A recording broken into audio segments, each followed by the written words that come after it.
my name's Annie. I'm part of Fight Racism, Fight Imperialism, and we're here today to support the campaign to save the John Carroll Leisure Centre. The question is not whether the John Carroll Leisure Centre should be closed or not. Of course it shouldn't. The question for me is, why is it being closed? Some of you walking past or listening right now may not immediately see what John Carroll has to do with your life. I've just been asked, who is John Carroll? Why are we out here shouting about John? Well, John Carroll is a much-loved leisure centre in Radford. But if we want to understand why it's important to all of us walking through this square today, then we need to understand why John Carroll is being closed. And this will explain why the campaign is important. And then we can start to ask the more important but more difficult question. How do we stop John Carroll from being closed? Now, I want to argue that to understand why a very well-loved leisure centre in Nottingham is threatened with closure, then possibly this may seem strange, but I would argue we have to look globally. We need to understand that Britain, a relatively small capitalist country in Northern Europe, that our country is founded on inequality. We need to understand that this country developed through the plunder of other countries and the subjugation and enslavement of their peoples. We need to understand that those at the top will stop at nothing to hang on to their wealth, even while the world's environment and people suffer through the brutal exploitation of land and labour for profit. We also need to understand that this system, which I call capitalism, is in crisis, and that it has been for many years. But what on earth does this have to do with John Carroll Leisure Centre? Now, the most recent expression of this crisis that I'm talking about, that I'm calling a capitalist crisis, was the financial crash of 2008. You remember when overnight Northern Rock Bank collapsed and suddenly people were left without pensions, without mortgages, and I can't swear, but things hit the fan. We were told by the government that the banks were too big to fail, and therefore they had to be propped up with public money, with our money, with your money. Very quickly though, over only about 6 months, I watched as the narrative changed, the story we were being told in the media changed. Suddenly we were told that Britain had too much public debt, that it was the fault of people on benefits and not working, and that the only way to overcome this problem was to tighten our belts, and that we were all in it together. Except we weren't all in it together.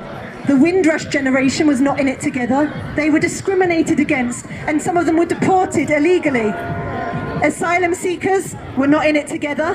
They were treated as if they were a burden on society rather than a reminder of what our country is doing around the world.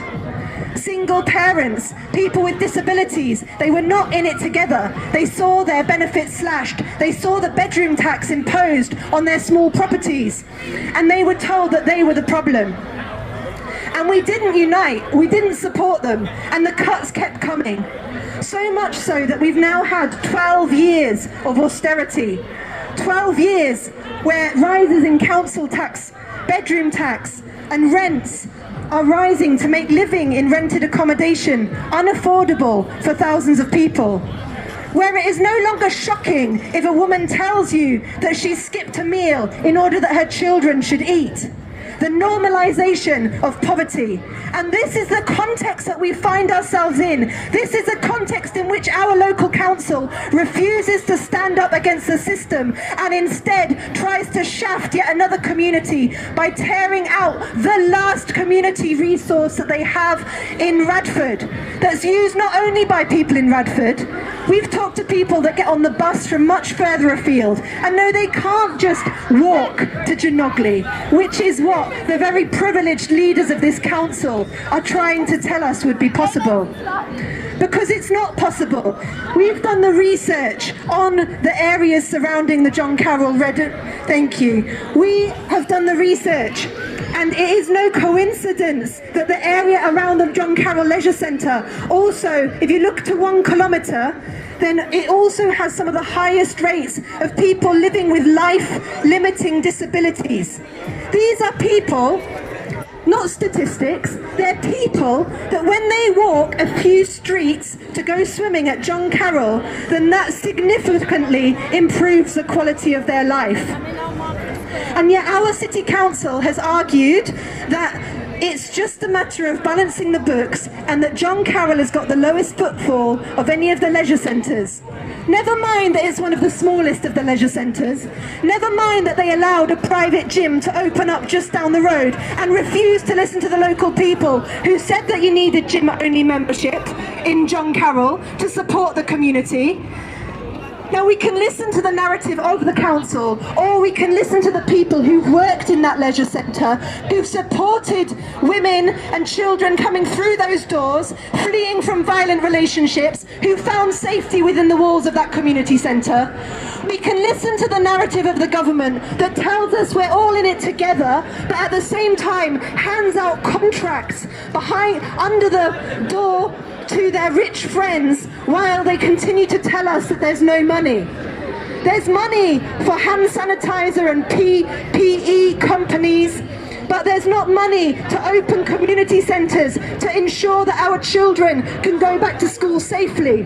They're expecting working class people to pay the brunt of the failures of a system which is not failing actually. It was built on inequality. It has always been unequal. Capitalism is not a system that is broken, it is a system that was designed by the rich for the rich, and nothing has ever been given freely to the working class, to the poor, to the oppressed. They have always had to fight for it.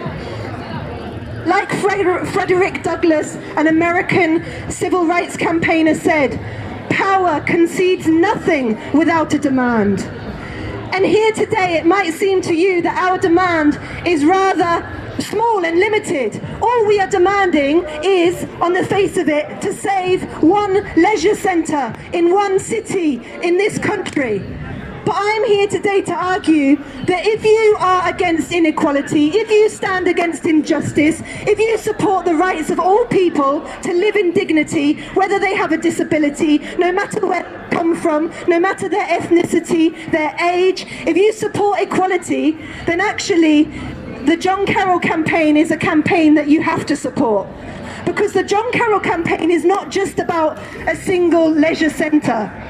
It is a fight for public health. It is a fight for the right for all. That healthcare should be, healthy living should be the right of all of us, not a luxury for those able to afford private gym membership, with swimming and sauna included. Not a luxury for those who have got a private car that are able to travel to another leisure centre. Now is the time to draw a line in the sand, to say no more cuts. We need to be making the links between the different forms of suffering that are being experienced by working class communities, both here and I would argue internationally. We also need to learn from the resistance being shown here and by communities around the world. The whole world is actually facing a crisis, multiple crises. And our struggle to save this very well-loved leisure centre in the heart of Nottingham, I would say it needs to be seen in a long history of struggles for social justice.